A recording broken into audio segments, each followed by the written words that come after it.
ধন্যবাদ ৰিপুঞ্জয় গগৈ। আমি আৰম্ভণি কৰিছোঁ, ভাগে ভাগে আমি গৈ থাকিম। ৰিপুঞ্জয়ে ক'ব আকৌ লাহনে ক'ব, কিবা কিবি ক'ম। এই ব্যংগ সাহিত্যৰ এটা কথা আছে কি, আমি যেতিয়া মানুহক কোচা মাৰি কথা কওঁ, তেওঁলোকৰ গাত লাগে আৰু তাৰ ফলটো লগে লগে হয়। তাৰ প্ৰমাণটো হ'ল এই পলু লগে লগে কিন্তু এইখন আহি গ'ল। এই ব্যংগ সাহিত্য বস্তুটো তেনেকুৱাই থাকে। গোটেই ব্যংগ সাহিত্যৰ কথাটো তেনেকুৱাই। আপোনাৰ সাহিত্যক বিদ্ৰূপৰ মাজেৰে উপস্থাপন কৰাটোৱে হ'ল ব্যংগ সাহিত্য। এতিয়া আমাৰ এটা কথা হয় কি, ব্যংগ সাহিত্য বুলিলে এফালৰ পৰা চাবলৈ গ'লে বিষয়টো যথেষ্ট বহল। কোনোবাই ৰম্য ৰচনা বুলি কয়, কোনোবাই লঘু ৰচনা বুলি কয়, কোনোবাই হাস্য ব্যংগ বুলি কয়, কোনোবাই অকল হাঁহি উঠা কথাকে লিখে। সেইকাৰণে এনেই অসম সাহিত্য হয় ব্যংগ সাহিত্য বুলি যদিও ধৰি দিছে, তাৰ মাজত বহুত ধৰণৰ ভাগ থাকে। আমাৰ এতিয়া অমৰজ্যোতি চৌধুৰী, তেখেতে ইমান হাঁহি উঠা কথা কয়।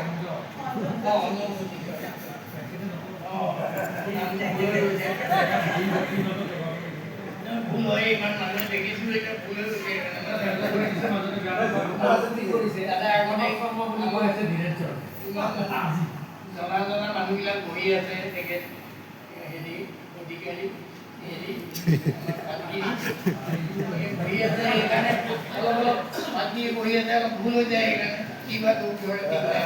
এতিয়া কথা হ'ল কি, তেখেতে যিবোৰ কৰে সেইবোৰ হাস্য হাঁহে, মানুহে আনন্দ পায়। আৰু ব্যংগ সাহিত্যত সাধাৰণতে আমি খোজ মাৰি কথা ক'লেও তাৰ মাজত এটা ৰস থাকিবই লাগিব, মধুৰ ৰস এটা।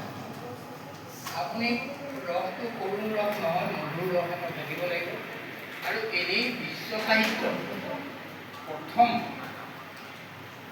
খ্ৰীষ্টপূৰ্ব ৬৮ৰ পৰা ৬৫ ভিতৰত হোৰেছে প্ৰথম গীতিকবি, তেওঁ প্ৰথম ব্যংগ সাহিত্য লিখিছিল।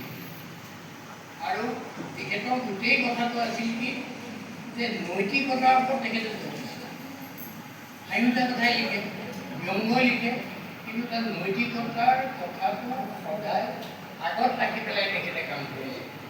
তেখেতৰ ১০০ বছৰৰ পিছত তেওঁ গীতিকবি আছিলে, তেওঁ আছিলে জুভেনাইল।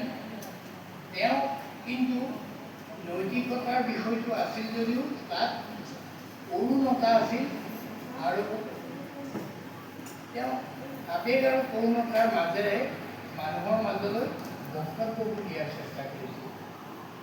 তাৰপিছত অসমত দেখা যায় যে আগতে সংস্কৃত সাহিত্য আছিলেই ব্যংগ, বিভিন্ন ধৰণৰ ব্যংগ আছিল। আমাৰ গুৰুজনা সাহিত্যটো মানুহে এই হেৰিবিলাকৰ মাজত, আমাৰ ভাওনাবিলাকৰ মাজত একোটা হ'ল চৰিত্ৰ ওলায়, তেওঁলোকে হাস্য ব্যংগ কিবাকিবি কৰে, কিবা হেৰি দিয়ে, মানুহক আনন্দ দিয়ে, আৰু তাৰ মাজেদি ব্যংগাত্মক কথাবিলাক কয়। তেনেকুৱা ধৰণে আহি আছিলে। আৰু আমাৰ ব্যংগৰ ভিতৰত অকল ব্যংগ, গল্প, উপন্যাস এইটোৱে নহয়, নাটক ব্যংগৰ ক্ষেত্ৰত এটা বৰ প্ৰয়োজনীয় কথা। অসমীয়া গদ্য সাহিত্যত প্ৰথম নাটকতহে আধুনিক সাহিত্যত ব্যংগটো আৰম্ভ কৰিছে। কালীয়াৰ কীৰ্তন, তাৰপিছত বিভিন্ন ধৰণৰ নাটকবিলাক যে লিখিছিল, সেই নাটকবিলাকৰ মাজেদিহে ব্যংগ আহিছিল। তাৰ কেইবছৰমানৰ পিছতহে কবিতাটো আহিছে। এই নাটক সেইকাৰণে ব্যংগ সাহিত্যৰ ক্ষেত্ৰত এটা কিন্তু ডাঙৰ এটা বিষয়। নাটকৰ মাজেদি যথেষ্ট ব্যংগ অসমীয়া সাহিত্যলৈ বিভিন্ন লেখকে বিভিন্ন সময়ত দি থৈ গৈছিল।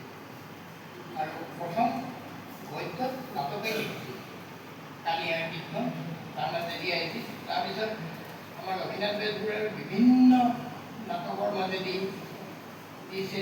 তাৰপিছতে তেখেতে জহৰা মণ্ডলৰ প্ৰেমাৰ অভিনয় ইত্যাদি ইত্যাদি গল্পবোৰ লিখিছে।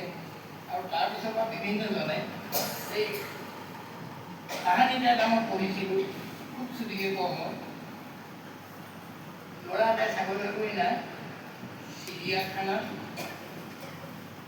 তাক চাকৰি এটা দিলে, বোলে যে তই বাঘ হৈ থাকিব লাগিব। তেতিয়া সি বাঘৰ চাল পিনি বাঘ হৈ আছে, বাঘ হৈ থাকে থাকে থাকে থাকে। এদিন দেখিলে যে তাৰ গঁৰালত আৰু এটা বাঘ ভৰাই দিলে। সি গুচি গুচি গৈ চুকত সোমাই আছে, তাৰ অৱস্থা নাই। আজি মোৰ গ'ল আৰু জীৱন, কেলৈ চাকৰি দিলোঁ। সিটো বাঘ আহি পেলাই তাৰ ওচৰত কৈছে, ভয় কৰিব লাগে, ময়ো তোমাৰ এইটো আচলতে ছৈয়দ আব্দুল মালিকৰ গল্প আছে, বুজিছেনে? এই ধ্বংসবিলাক তেনেকুৱাই তাৰমানে নিবনুৱা সমস্যাটো তেনেকুৱা এটা অৱস্থাৰ মাজলৈ গৈছে, তাৰ মাজতো ধ্বংস কৰা হৈছে। মই সৰুকৈ এটা কওঁ, কি হ'ল, পৰিয়াল এটা আছিল,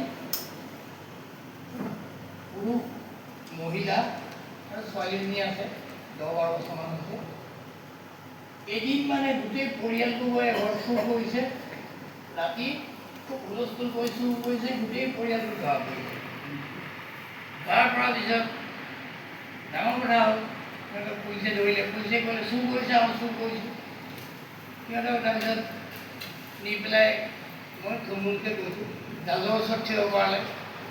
জাজে ক'লে যে তোমালোকে সঁচাকৈ চুৰ কৰিছে নে? বোলে ছোৱালীজনী বয়স কিমান হ'ল? বোলে 19 বছৰ। এই নহয়, সৰু ছোৱালী এজনী 19 বছৰ কেনেকৈ হ'ল? সেই ক'লে যে নহয়, 19 বছৰ হ'ল। তেতিয়া জাজে সুধিলে, সঁচা কথা কোৱাচোন, তোমালোকে এনেকৈ চুৰ নকৰে মানুহ, চুৰ কৰিছা, ধৰা পৰিছা, ধৰা পৰাৰ তোমালোকৰ কোনো আপত্তি নাই, অনুশোচনা নাই। তেতিয়া ক'লে, ছাৰ কি কৰিব, মই হাজিৰা কৰি খোৱা মানুহ, এই বস্তু যিমান দাম হৈছে, মোৰ এই পৰিয়ালটো চলোৱাৰ পৰা কোনো উপায় নাই। সেইকাৰণে আমি গোটেই মুখাই চুৰ কৰিবলৈ লৈছোঁ, যাতে জেলত থাকিলে, আৰু সেই তাইৰ বয়সটো বেছি বুলি কৈছোঁ, তাইকো যাতে মাকৰ লগত ৰাখে, আমি অন্তত খাবলৈ পাম, কিনিবলৈ পাম, ডাক্তৰৰ দৰৱটো পাম, ঘৰৰ পইচা নালাগে। সেইটো এটা বেংক, এইটো নকওঁ নহয়, এইটো মোৰে বাৰু। কথাবিলাক ব্যংগবিলাক ঠিক তেনেকুৱা, বুজিছেনে? কিন্তু সেইবিলাক ব্যংগ, আপুনি মানুহক ৰসো দিলে, আপোনালোকে হাঁহিলে এতিয়া, কিন্তু তাৰ মাজত আপোনালোকে খোচা এটা মাৰিব লাগিব। এই গৰম চুৰিৰে মাখনটো কাটিলে যেনেকৈ গম নাপায়, তেনেকৈ ভদ্ৰ বৰাই কোৱা কথা আছিল। মোৰ কিবা উপন্যাসৰ সম্পাদক এখন হেৰি কৰোঁতে কৈছিল যে মাখনত গৰম চুৰিৰে কটাৰ নিচিনাকৈ ব্যংগ হ'ব লাগে। এতিয়া আৰু কথা হ'ল কি, এইটো ব্যংগ, হাস্যটো কেনেকুৱা, আপোনাক ব্যক্ত হোৱা নাই কিজানি, মই উদাহৰণ দি পেলাইহে কথাটো কৈছোঁ। হাস্যটো কেনেকুৱা, ল'ৰা এজন আছিলে, এই মই ধৰক ডাঙৰ হৈছোঁ, আমাৰ ঘৰত আমাৰ বাইদেউ বিয়া হৈ গ'ল, ভিনদেউৰ মানে অতি হেৰিটো বেছি, ভিনদেউৰ কথা মতে চব চলে। ভিনদেউৱে কি কৰিলে, মোৰ মানে স্কুললৈ যাবলৈ চাইকেল নাই, মই দেউতাক ক'লোঁ, দেউতা মোক চাইকেল এখন লাগে। দেউতাই ঠিক আছে, নতুন চাইকেল এখন কিনি দিম। এতিয়া ভিনদেউ ক'লে নতুন চাইকেল এখন কিনিব লাগে, ক'ত পাম, কি কথা। এতিয়া ভিনদেউৱে ক'লে, এই নতুন চাইকেল নালাগে, সি পৰিব, চাইকেলখন ভাঙিব, কোনোবাই চোৰে নিব, কোনোবাই কিবা কৰিব, ছেকেণ্ড হেণ্ড এখন কিনি দিব। ছেকেণ্ড হেণ্ড এখন কিনি দিলে। সেই তেনেকৈ আমাৰ ঘৰত যিটো বস্তুৱেই দৰকাৰ হয়, তেতিয়া সেই ছেকেণ্ড হেণ্ডহে কিনি দিয়ে। চব ভিনদেউৱে মানে গোটেই জীৱনটো যিকোনো বস্তুত ছেকেণ্ড হেণ্ড, যিকোনো বস্তুত ছেকেণ্ড হেণ্ড। চোলা কিনিবলৈ গ'লেও এই লাগে এটা নতুন চোলাটো ফালিব, আমুক তামুক ছেকেণ্ড হেণ্ড চোলা ৰাখি লৈ গ'ল গোটেই জীৱনটো। তাৰপিছত দেউতা ঢুকালে, ভিনদেউৰ অধিপত্য বেছি হ'ল। তাৰপিছত মই চাকৰি এটা কৰিলোঁ, মায়ে মোক কয় বিয়া কৰা, বিয়া কৰা। মই বিয়া নকৰাওঁ। এদিন সুধিলে মোক মায়ে, সেই বিয়া নকৰা বুলি, মই ভিনদেউৱে ছেকেণ্ড হেণ্ড নিয়াই দিছে।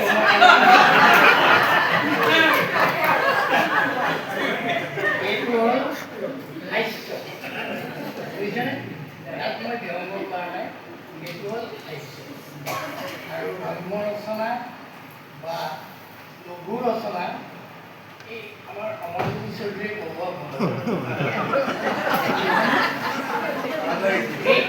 আপোনালোকে এতিয়া নিশ্চয় হাস্য ব্যংগ আৰু হাস্যৰ ডিফাৰেঞ্চটো বুজি পালে। আৰু এই ৰম্য ৰচনা বা লঘু ৰচনাবিলাক বহুতে লিখে সাধাৰণ কিবা এটা বিষয় লৈ, বুজিছেনে? এতিয়া মোৰ মনলৈ অহা নাই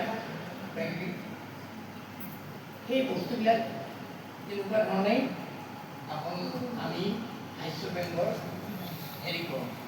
এতিয়া মই এটা কথা কওঁ, আমি বাকী বিষয়বিলাকত বৰ বেছি আগবাঢ়ি যোৱা নাই, আপোনালোকক মই আইডিয়াটোৱে দিছোঁ। মই লাহন ডাঙৰীয়াক অকণমান কিবা কিবিৰ ওপৰত আলোচনা কৰিবলৈ অনুৰোধ কৰিছোঁ। আকৌ আহিম আমি